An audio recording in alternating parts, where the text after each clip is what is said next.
VII. The full story, so far as deciphered, will shortly appear in an official bulletin of Miskatonic University. Here I shall sketch only the salient highlights in a formless, rambling way. Myth or otherwise, the sculptures told of the coming of those star-headed things to the nascent, lifeless Earth out of cosmic space. Their coming, and the coming of many other alien entities such as at certain times embark upon spatial pioneering.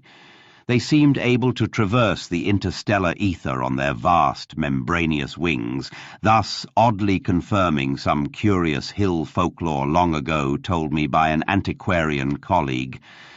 They had lived under the sea a good deal, building fantastic cities and fighting terrific battles with nameless adversaries by means of intricate devices employing unknown principles of energy. Evidently, their scientific and mechanical knowledge far surpassed man's today, though they made use of its more widespread and elaborate forms only when obliged to. Some of the sculptures suggested that they had passed through a stage of mechanized life on other planets, but had receded upon finding its effects emotionally unsatisfying.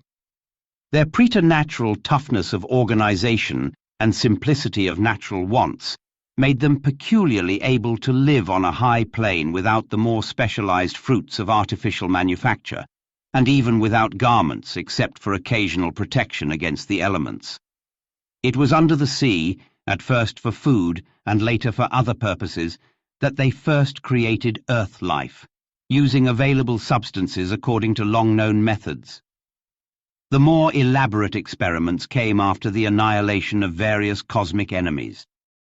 They had done the same thing on other planets, having manufactured not only necessary foods, but certain multicellular protoplasmic masses capable of molding their tissues into all sorts of temporary organs under hypnotic influence, and thereby forming ideal slaves to perform the heavy work of the community.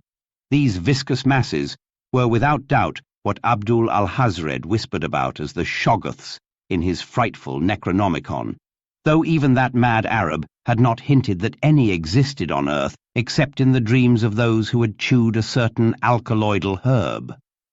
When the star-headed Old Ones on this planet had synthesized their simple food forms and bred a good supply of Shoggoths, they allowed other cell groups to develop into other forms of animal and vegetable life for sundry purposes, extirpating any whose presence became troublesome. With the aid of the Shoggoths, whose expansions could be made to lift prodigious weights, the small, low cities under the sea grew to vast and imposing labyrinths of stone, not unlike those which later rose on land. Indeed, the highly adaptable Old Ones had lived much on land in other parts of the universe, and probably retained many traditions of land construction. As we studied the architecture of all these sculptured Paleogean cities, including that whose aeon-dead corridors we were even then traversing, we were impressed by a curious coincidence which we have not yet tried to explain, even to ourselves. The tops of the buildings, which in the actual city around us had of course been weathered into shapeless ruins ages ago, were clearly displayed in the bas-reliefs, and showed vast clusters of needle-like spires, delicate finials on certain cone and pyramid apexes, and tiers of thin, horizontal scalloped discs capping cylindrical shafts. This was exactly what we had seen in that monstrous and portentous mirage, cast by a dead city whence such skyline features had been absent for thousands and tens of thousands of years, which loomed on our ignorant eyes across the unfathomed mountains of madness as we first approached poor Lake's ill-fated camp. Of the life of the Old Ones, both under the sea and after part of them migrated to land, volumes could be written. Those in shallow water had continued the fullest use of the eyes at the ends of their 5 main head tentacles, and had practiced the arts of sculpture and of writing in quite the usual way, the writing accomplished with a stylus on waterproof waxen surfaces. Those lower down in the ocean depths, though they used a curious phosphorescent organism to furnish light, pieced out their vision with obscure special senses operating through the prismatic cilia on their heads, senses which rendered all the old ones partly independent of light in emergencies. Their forms of sculpture and writing had changed curiously during the descent, embodying certain apparently chemical coating processes, probably to secure phosphorescence, which the bas-reliefs could not make clear to us. The beings moved in the sea partly by swimming, using the lateral crinoid arms, and partly by wriggling with the lower tier of tentacles containing the pseudo-feet. Occasionally, they accomplished long swoops with the auxiliary use of 2 or more sets of their fan-like folding wings. On land, they locally used the pseudo-feet, but now and then flew to great heights or over long distances with their wings. The many slender tentacles into which the crinoid arms branched were infinitely delicate, flexible, strong, and accurate in muscular nervous coordination, ensuring the utmost skill and dexterity in all artistic and other manual operations. The toughness of the things was almost incredible. Even the terrific pressures of the deepest sea bottoms appeared powerless to harm them. Very few seemed to die at all except by violence, and their burial places were very limited. The fact that they covered their vertically inhumed dead with 5-pointed inscribed mounds set up thoughts in Danforth and me, which made a fresh pause and recuperation necessary after the sculptures revealed it. The beings multiplied by means of spores, like vegetable pteridophytes as Lake had suspected, but owing to their prodigious toughness and longevity and consequent lack of replacement needs, they did not encourage the large-scale development of new prothali except when they had new regions to colonize. The young matured swiftly and received an education evidently beyond any standard we can imagine. The prevailing intellectual and aesthetic life was highly evolved, and produced a tenaciously enduring set of customs and institutions, which I shall describe more fully in my coming monograph. These varied slightly according to sea or land residence, but had the same foundations and essentials. Though able, like vegetables, to derive nourishment from inorganic substances, they vastly preferred organic and especially animal food. They ate uncooked marine life under the sea, but cooked their viands on land. They hunted game and raised meat herds, slaughtering with sharp weapons, whose odd marks on certain fossil bones our expedition had noted. They resisted all ordinary temperatures marvelously, and in their natural state could live in water down to freezing. When the great chill of the Pleistocene drew on, however, nearly 1 million years ago, the land dwellers had to resort to special measures including artificial heating, until at last the deadly cold appears to have driven them back into the sea. For their prehistoric flights through cosmic space, legend said, they had absorbed certain chemicals and became almost independent of eating, breathing, or heat conditions, but by the time of the Great Cold, they had lost track of the method. In any case, they could not have prolonged the artificial state indefinitely without harm. Being non-pairing and semi-vegetable in structure, the old ones had no biological basis for the family phase of mammal life, but seemed to organize large households on the principles of comfortable space utility and, as we deduced from the pictured occupations and diversions of cod-dwellers, congenial mental association. In furnishing their homes, they kept everything in the center of the huge rooms, leaving all the wall spaces free for decorative treatment. Lighting, in the case of the land inhabitants, was accomplished by a device probably electrochemical in nature. Both on land and underwater they used curious tables, chairs, and couches like cylindrical frames, for they rested and slept upright with folded-down tentacles, and racks for the hinged sets of dotted surfaces forming their books. Government was evidently complex and probably socialistic, though no certainties in this regard could be deduced from the sculptures we saw. There was extensive commerce, both local and between different cities, certain small flat counters, 5-pointed and inscribed, serving as money.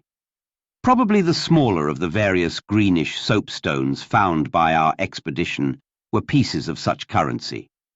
Though the culture was mainly urban, some agriculture and much stock raising existed. Mining and a limited amount of manufacturing were also practiced. Travel was very frequent, but permanent migration seemed relatively rare except for the vast colonizing movements by which the race expanded. For personal locomotion, no external aid was used, since in land, air, and water movement alike, the Old Ones seemed to possess excessively vast capacities for speed. Loads, however, were drawn by beasts of burden, Shoggoths under the sea, and a curious variety of primitive vertebrates in the later years of land existence. These vertebrates, as well as an infinity of other life forms, animal and vegetable, marine, terrestrial, and aerial, were the products of unguided evolution acting on life cells made by the Old Ones, but escaping beyond their radius of attention. They had been suffered to develop unchecked because they had not come in conflict with the dominant beings. Bothersome forms, of course, were mechanically exterminated. It interested us to see in some of the very last and most decadent sculptures a shambling primitive mammal, used sometimes for food and sometimes as an amusing buffoon by the land dwellers, whose vaguely simian and human foreshadowings were unmistakable. In the building of land cities, the huge stone blocks of the high towers were generally lifted by vast winged pterodactyls of a species heretofore unknown to paleontology. The persistence with which the Old Ones survived various geologic changes and convulsions of the Earth's crust was little short of miraculous. Though few or none of their first cities seem to have remained beyond the Archean age, there was no interruption in their civilization or in the transmission of their records. Their original place of advent to the planet was the Antarctic Ocean, and it is likely that they came not long after the matter forming the Moon was wrenched from the neighboring South Pacific. According to one of the sculptured maps, the whole globe was then underwater, with stone cities scattered farther and farther from the Antarctic as aeons passed. Another map shows a vast bulk of dry land around the South Pole, where it is evident that some of the beings made experimental settlements, though their main centres were transferred to the nearest sea bottom. Later maps, which display this landmass as cracking and drifting, and sending certain detached parts northward, uphold in a striking way the theories of continental drift lately advanced by Taylor, Wegener, and Joly. With the upheaval of new land in the South Pacific, tremendous events began. Some of the marine cities were hopelessly shattered, yet that was not the worst misfortune. Another race, a land race of beings shaped like octopi and probably corresponding to the fabulous pre-human spawn of Cthulhu, soon began filtering down from cosmic infinity and precipitated a monstrous war which for a time drove the Old Ones wholly back to the sea, a colossal blow in view of the increasing land settlements. Later peace was made, and the new lands were given to the Cthulhu spawn, whilst the Old Ones held the sea and the older lands. New land cities were founded, the greatest of them in the Antarctic, for this region of first arrival was sacred.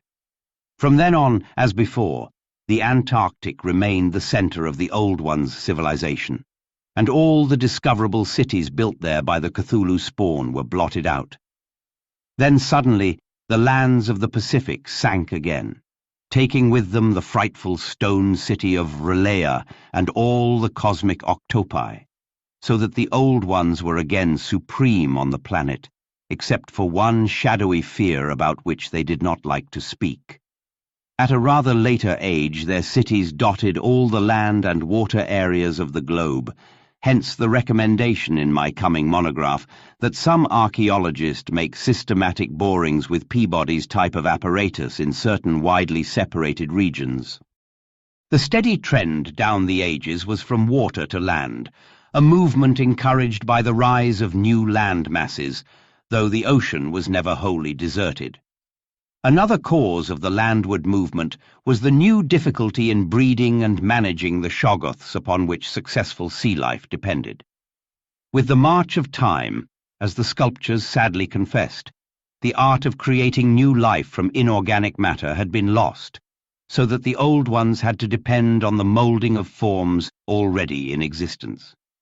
On land, the great reptiles proved highly tractable, but the Shoggoths of the sea, reproducing by fission and acquiring a dangerous degree of accidental intelligence, presented for a time a formidable problem. They had always been controlled through the hypnotic suggestion of the old ones, and had modelled their tough plasticity into various useful temporary limbs and organs, but now their self-modelling powers were sometimes exercised independently and in various imitative forms implanted by past suggestion. They had, it seems, developed a semi-stable brain whose separate and occasionally stubborn volition echoed the will of the old ones without always obeying it. Sculptured images of these Shoggoths filled Danforth and me with horror and loathing. They were normally shapeless entities composed of a viscous jelly which looked like an agglutination of bubbles, and each averaged about 15 feet in diameter when a sphere.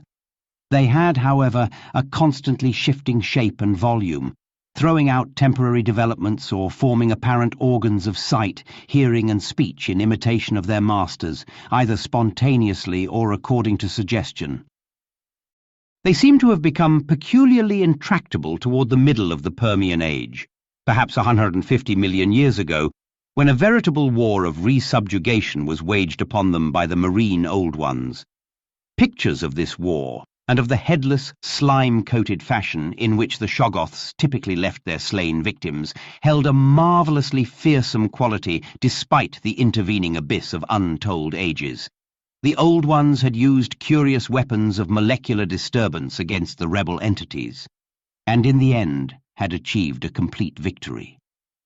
Thereafter the sculptures showed a period in which Shoggoths were tamed and broken by armed Old Ones, as the wild horses of the American West were tamed by cowboys. Though during the rebellion the Shoggoths had shown an ability to live out of water, this transition was not encouraged, since their usefulness on land would hardly have been commensurate with the trouble of their management. During the Jurassic Age, the Old Ones met fresh adversity in the form of a new invasion from outer space, this time by half-fungus, half-crustacean creatures from a planet identifiable as the remote and recently discovered Pluto, creatures undoubtedly the same as those figuring in certain whispered hill legends of the north, and remembered in the Himalayas as the Migo, or abominable snowmen. To fight these beings, the Old Ones attempted, for the first time since their terrene advent, to sally forth again into the planetary ether. But despite all traditional preparations, found it no longer possible to leave the Earth's atmosphere. Whatever the old secret of interstellar travel had been, it was now definitely lost to the race. In the end, the Migo drove the Old Ones out of all the northern lands, though they were powerless to disturb those in the sea. Little by little, the slow retreat of the elder race to their original Antarctic habitat was beginning. It was curious to note from the pictured battles that both the Cthulhu spawn and the Migo seem to have been composed of matter more widely different from that which we know than was the substance of the Old Ones. They were able to undergo transformations and reintegrations impossible for their adversaries, and seem therefore to have originally come from even remoter gulfs of cosmic space. The Old Ones, but for their abnormal toughness and peculiar vital properties, were strictly material and must have had their absolute origin within the known space-time continuum, whereas the first sources of the other beings can only be guessed at with bated breath. All this, of course, assuming that the non-terrestrial linkages and the anomalies ascribed to the invading foes are not pure mythology. Conceivably, the Old Ones might have invented a cosmic framework to account for their occasional defeats, since historical interest and pride obviously formed their chief psychological element. It is significant that their annals failed to mention many advanced and potent races of beings whose mighty cultures and towering cities figure persistently in certain obscure legends. The changing state of the world through long geologic ages appeared with startling vividness in many of the sculptured maps and scenes. In certain cases, existing science will require revision, while in other cases, its bold deductions are magnificently confirmed. As I have said, the hypothesis of Taylor, Wegener, and Joly that all the continents are fragments of an original Antarctic landmass which cracked from centrifugal force and drifted apart over a technically viscous lower surface, an hypothesis suggested by such things as the complementary outlines of Africa and South America and the way the great mountain chains are rolled and shoved up, receives striking support from this uncanny source. Maps evidently showing the Carboniferous world of 100 million or more years ago displayed significant rifts and chasms destined later to separate Africa from the once continuous realms of Europe, then the Volusia of hellish primal legend, Asia, the Americas, and the Antarctic continent. Other charts, and most significantly one in connection with the founding 50 million years ago of the vast dead city around us, showed all the present continents well differentiated. And in the latest discoverable specimen, dating perhaps from the Pliocene age, the approximate world of today appeared quite clearly, despite the linkage of Alaska with Siberia, of North America with Europe through Greenland, and of South America with the Antarctic continent through Graham Land. In the Carboniferous map, the whole globe, ocean floor and rifted landmass alike, bore symbols of the old one's vast stone cities, but in the later charts the gradual recession toward the Antarctic became very plain. The final Pliocene specimen showed no land cities except on the Antarctic continent and the tip of South America, nor any ocean cities north of the 50th parallel of south latitude. Knowledge and interest in the northern world, save for a study of coastlines probably made during long exploration flights on those fan-like membranous wings, had evidently declined to zero among the old ones. Destruction of cities through the upthrust of mountains, the centrifugal rending of continents, the seismic convulsions of land or sea bottom, and other natural causes, was a matter of common record. And it was curious to observe how fewer and fewer replacements were made as the ages wore on. The vast, dead megalopolis that yawned around us seemed to be the last general center of the race. Built early in the Cretaceous age, after a titanic earth-buckling had obliterated a still vaster predecessor, not far distant. It appeared that this general region was the most sacred spot of all, where reputedly the first old ones had settled on a primal sea bottom. In the new city, many of whose features we could recognize in the sculptures, but which stretched fully 100 miles along the mountain range in each direction beyond the farthest limits of our aerial survey, there were reputed to be preserved certain sacred stones forming part of the first sea-bottom city, which were thrust up to light after long epochs in the course of the general crumpling of strata.